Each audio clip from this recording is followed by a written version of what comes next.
আজি হ'ল কাতি বিহুত আমাৰ এওঁ শৰাই দি আছে, মানে শৰাই অকণমান আগবঢ়াইছে তুলসীৰ তলত।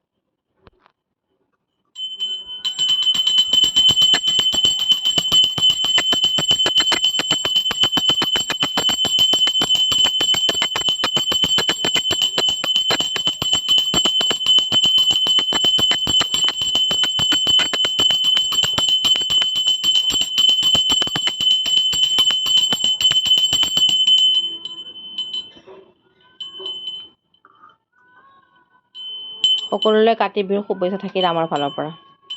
হেপী কাতি বিহু।